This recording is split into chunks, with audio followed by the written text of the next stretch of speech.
ជាមួយនឹងសេរីម៉ារីនរបស់ Hannah Instrument ដោយផ្អែកលើប៉ារ៉ាម៉េត្រសំខាន់បំផុត Hannah ធ្វើឲ្យការថែរក្សាអាងទឹកប្រាណមានសុខភាពល្អកាន់តែងាយស្រួលជាងមុនការលូតលាស់នៃសារ៉ាយនិងសន្តិភាពរបស់អាងភាពរឹងមាំរបស់ផ្កាថ្មដោយក្តីបារម្ភរបស់លោកអ្នកសុទ្ធតែមានដំណោះស្រាយជាមួយនឹងសេរីម៉ារីនជាខើជាមុខគេ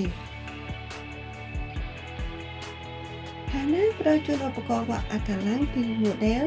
SI772 របស់ជាឯកតេ DKS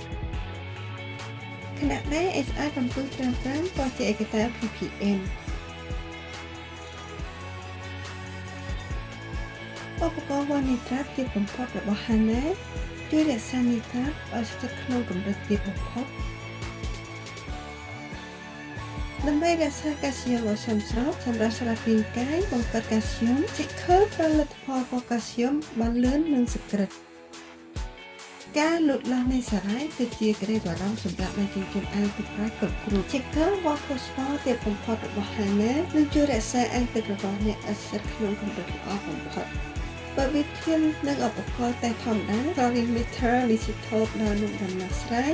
ដែលលឿនពិតស្ក្រឹតនិងអាចជឿជាក់បានសម្រាប់ព័ត៌មានបន្ថែមអំពី Hannah Instrument Marine Life សូមទាក់ទងមកកាន់យើងខ្ញុំឥឡូវនេះ